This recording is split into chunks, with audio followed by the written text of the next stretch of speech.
औज़ु बिल्लाहि मिनश शैतानिर रजीम बिस्मिल्लाहिर रहमानिर रहीम अल्हम्दुलिल्लाहि वस्सलातु अला अलैहा अम्मा बाद बिस्मिल्लाहिर रहमानिर रहीम अल्लाहुम्मा सल्लि अला मुहम्मद व आलि मुहम्मद वअज्जिल फरजहुम। सामईन मोहतरम, उम्मीद करता हूँ कि आप तमाम खैरियत से होंगे और दुआ गो कि अल्लाह रब्बुल इज़्ज़त तमाम मोमिनीन को अपनी हिफ्ज़ व अमान में रखे। खूब नाज़रीन मोहतरम, काफ़ी अर्से के बाद फिर हाज़िर खिदमत हुआ। कुछ मसरूफ़ियात की वजह से हाज़िर नहीं हो सका। इंशाअल्लाह कोशिश करूँगा कि हाज़िर होता रहूँ और मोमिनीन को हकीकत बताता रहूँ, नास्बियों और गालियों के मुँह से नकाब उतार के आपको बताता रहूँ कि और दिखलाता रहूँ कि ये किस तरह मकार और दो नंबर लोग हैं, किस तरह ये आले मोहम्मद के साथ दुश्मनी रखते हुए किस तरह ये मकारी करते हैं और चीज़ों की तोड़ मोड़ कर देते हैं। देखिए नाज़रीन कि आज जिस मुफ्ती साहब का मैं ऑपरेशन करना चाहता हूँ उसका नाम है मुनीर हुसैन चिश्ती। ये एक ऐसा ख़ाइन इंसान है कि इसकी फितरत में मुझे लगता है कि ख़यानत भरी हुई है। और ये जहल इंसान कभी रिवायात को आधा बयान करना, कभी रिवायात को तोड़ के बयान करना, कभी तर्जमे सही ना करना और कभी अल्फाज के बीच में तर्जमा ना करना, कभी तर्जमा करना तो गलत करना, ये इसकी फितरत में है। इसकी मुझे लगता है कि वालदा की तरबियत इस तरह की है, घर की तरबियत इस तरह की है। ठीक है, अगर आप हमसे इख्तलाफ रखते हैं, हम इतना पानी नहीं है, इतनी ताकत नहीं है, अगर ताकत है तो कम से कम रिवायत को तो पूरा बयान करो, रिवायत के मफहूम को तो पूरा बयान करो, रिवायत तो पूरी पढ़ो। ये कौन सा तरीका है? फिर बाँ शुरू कर देना, हंसना, मजाक उड़ाना। आप जरा नाज़रीन इसका ये पहले कलम मुलाज़ा फरमाएं, मजीद बात करते जैसी है। और मुफ्ती फजल दहशतगर्द जो है उसको चाहिए ये भी देखे और वो अपना बाप भी तलाश करे इसकी रोशनी में। हम वैसे ना कहते, लेकिन इस रिवायत की रोशनी में वो भी जरूर जो है ट्राई मारे। मल्ला यादुल फकीह है ना, और तो नहीं कुछ फिर ये ना कहना कि बाद भी नहीं कोई और किताब सी। बिल्कुल बुलारबा मल्ला यादुल फकीह, ठीक है, शेख सदूक की बिल्कुल अच्छी तरह देख लें। ये ना कहना कि जी आले सुन्नत की किताब थी और हमारे सर डाल दिया। आले सुन्नत कितनी बहुत है, ज़रूरत नहीं है तुम्हारी किताबों को अपना बनाने का। ये बाब है इसमें, ये देखें, बाबुल हुक्म बिल कुरआ कि कुरानदाजी करने का जो हुक्म है उसके मुतल्लिक ये बाब है और ये रिवायत इसमें आ रही है। ठीक है जी, मल्ला यादुल फकीह में, और ये रिवायत है इसमें। ठीक है जी। अन अबी अब्दुल्लाह अलैहिस्सलाम काला इज़ा वतिया रजुलान औ सलासतुन जारियतुन फी तुहरि वाहिद फवलदत फदउहु जमीयन अकरा अल वाली बैनहुम फमन करा कान अल वलदु वलदह। ये रिवायत है और इसको हमने शहादत ज़हरा के मुतल्लिक जो मौलवी के साथ मुनाजरा था साईं करेले के साथ, उसमें भी हमने ये पढ़ा था, लेकिन साईं करेले ने इसका कोई जवाब नहीं दिया। ये रिवायत है कि इसमें एक तोहर के अंदर अगर चंद अशखास जो हैं वो वती करते हैं तो फिर जो है वो दावा करते हैं उस हमल के बारे में, उस बच्चे के बारे में, वो लोग कि ये हमारा है। चंद लोग जो करते हैं दावा, तो वो किसका होगा? तो इमाम कहते हैं कि उसका जो है ना कुरानदाजी करो, कुरा जिसके नाम निकल आएगा तो वो दपे होएगा। ठीक है, तो इनमें ये जितने लोग जो साहब इकराम को भौंकते हैं उनको चाहिए कि वो जरूर कुरानदाजी करके अपने अब्बे दा पता जरूर करें, क्यों ना जारी और उसकी टीम के जो लोग हैं वो जरूर पता करें और इसका जवाब दें। मिरातुल उकूल में मुल्ला बाकर मजलिसी ने इसको सही भी कहा है। ठीक है, ये ना कहना बाद में कि ये ज़ईफ है, ये रिवायत पता नहीं किसकी है, कैसे है, क्या है, इसको तुम्हारे मजलिसी ने सही कहा हुआ है और ये मल्ला यादुल फकीह है, इसके अंदर इसको नकल किया गया है। नाज़रीन मोहतरम, आपने कलम मुलाज़ा फरमाया कि मुफ्ती साहब जो हैं अपनी अवाम को खुश कर रहे हैं और कह रहे हैं कि मन ला यादुल फकीह में शिया की किताब है, इसमें लिखा हुआ है कि इमाम जाफ़र सादिक अलैहिस्सलाम ने से किसी ने पूछा कि अगर एक मर्द एक औरत के साथ दो मर्द या तीन मर्द जिमा करें और उसके बाद वो दो या तीन जो थे वो दावेदार बन जाएं कि ये मेरा बेटा है, तो मासूम ने फरमाया कि इसकी जो है कुरानदाजी की जाए, तो जिसकी कुरा निकल आए उसका बेटा होगा। तो ये चीज़ बयान कर रहा है रिवायत को और मजाक उड़ा रहा है कि ये कुरानदाजी की जाए, ये है वो। देखिए नाजरीन, ये ख़ाइन इंसान है, इसको तमीज़ नहीं है इख्तलाफ रखने की। इसने तर्जुमे में डंडी मारी है। मल्ला यादुल फकीह में जो रिवायत है उसने अल्फाज मुकम्मल पढ़ा, मगर उसमें जारियतुन जो लफ्ज़ है उसका इसने तर्जुमा नहीं किया। जारियतुन का मतलब है कनीज़, लौंडी। अगर कनीज़ किसी के पास है, दो बंदों की या तीन बंदों के पास है, तो वो जिमा करें और अगर हम ठहर जाए उसके बाद वो दावा करें कि मेरा बेटा है, तो वो कुरा करें और कुरे के ज़रिए पता करें। यानी कनीज़ और आज़ाद औरत में इसको फ़र्क का नहीं पता, इतना जहल है। या तो मकार है, जहल नहीं है तो मकार है, इन दो में से ज़रूर है। मकारी कर रहा है या जहालत है। जारियत उनका तर्जुमा इसका बाप भी नहीं करेगा, अगर तर्जुमा करे तो फिर इश्काल ही नहीं होता।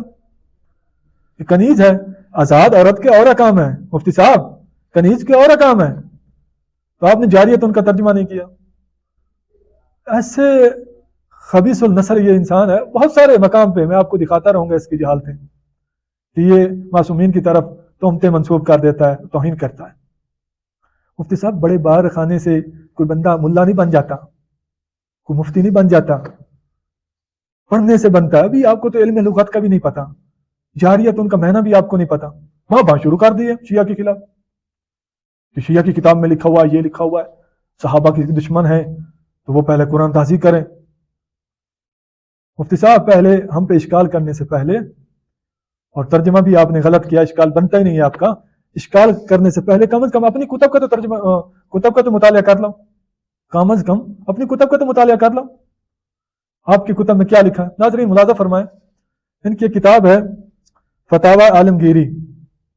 اس میں کیا لکھا ہے؟ اس میں لکھا ہے کہ ایک لونڈی کے ساتھ 3 یا 4 یا 5 افراد اگر مل کر اس کے ساتھ جماع کریں اور ہم نے ٹھہر جائے اور اس کے بعد بچہ جو پیدا ہو وہ سب دعویٰ کریں کہ یہ میرا بچہ ہے, میرا بچہ ہے, تو وہ سب کا شمار ہوگا. سب کا شمار ہوگا, یعنی 5 باپوں والا, 4 باپوں والا. یہ آپ کی حالت ہے, یہ آپ کی کتب میں ہے. اب ہم پہ اعتراض کرتے ہیں, ہمارے اوپر اشکال کرنے آ جاتے ہیں. یہ آپ کی کتاب ہے, میری کتاب نہیں ہے. ترجمہ کرنے والے بھی آپ کے عالم دین ہیں کہ اگر 4 یا 3 یا 5 بندوں نے کام کیا ہے, اچھا خاصا کیا ہے, بچہ بن گیا ہے, تو کیا ہے وہ 4-5 کا ہے, کوئی پورا ضرورت نہیں ہے, 5 کا ہے, 5 باپ ہے. مزے لاؤ بھائی, 5 باپوں والے آ گئے آج کل. دوسری کتاب ہے فتاوی قاضی خان. اس میں ہے کہ اگر ایک عورت کو زنا کرنے کے لیے کرائے پہ لیا گیا ہے اور پھر اس کے ساتھ خوب کام کیا گیا ہے, خوب کام کیا گیا ہے, تو اس پر بھی کوئی حد جاری نہیں ہے, کام کرنے والوں پہ کوئی حد جاری نہیں. مزے لاؤ مزے لاؤ, کوئی حد نہیں ہے, کوئی کفارہ نہیں, کچھ بھی نہیں ہے. اس کے ساتھ کام کیا گیا, پہلے تو کرائے پہ لی گئی زنا کرنے کے لیے, یعنی ان کے ہاں کرائے پہ لی جا سکتی ہے زنا کرنے کے لیے بھی ایک, پھر کام بھی کیا گیا ہے, تو کوئی حد شد نہیں ہے, آزادی ہے. یہ بھی آپ کی ہے کتاب ہے, میری کتاب نہیں. یہ ابو حنیفہ ان کا امام ہے, اس کا یہ فتویٰ ہے, اس کا یہ نظریہ ہے, عام بندے کا نظریہ نہیں ہے. اس کے علاوہ ناظرین ایک کتاب ہے ان کی رد المختار. اس میں کیا فرماتے ہیں؟ اس میں فرماتے ہیں کہ اگر ایک عورت شہوتدار ہے, اس کے ساتھ کسی نے پھر نکاح کر لیا ہے اور اس کو کام پا دیا ہے, تو اس پہ کوئی حد جاری نہیں ہے, اور اس کا نکاح بھی باقی ہے پہلے والے کا, وہ بھی باطل نہیں ہوتا. یہ ان کی حالت ہے.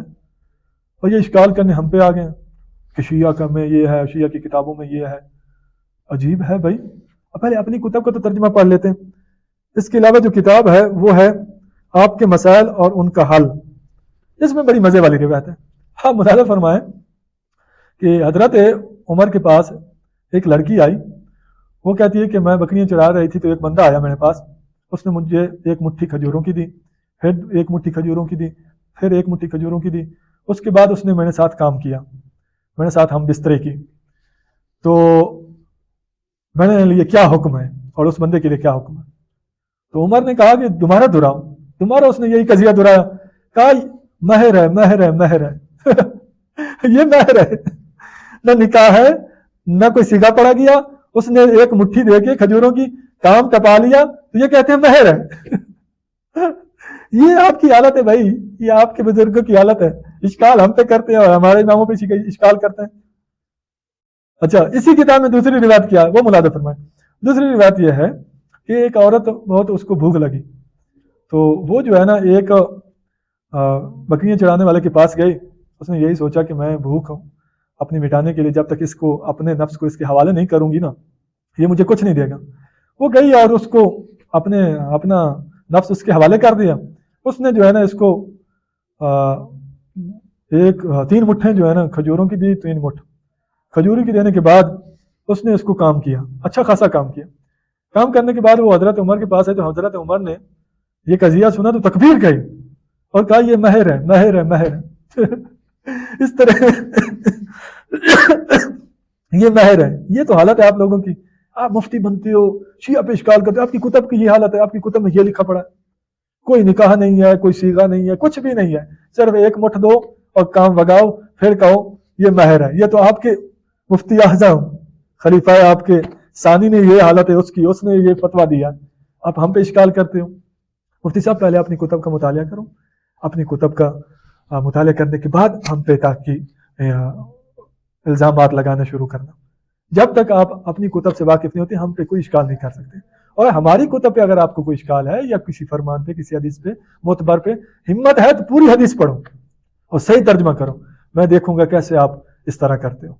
ناظرین، ہمارا کسی اہل سنت کا دل دکھانے کی مراد نہیں ہے، ہمارا ان جیسے ناظمین کو جواب دینا مراد ہے کہ ان کی حالت یہ ہے کہ محمد و آل محمد پہ یہ تہمتیں لگاتے ہیں، جبکہ ان کو اپنی کتب کا پتہ نہیں ہے، اپنے اماموں کے کردار کا پتہ نہیں ہے۔ والسلام، ہمیں اپنی دعاؤں میں یاد رکھنا۔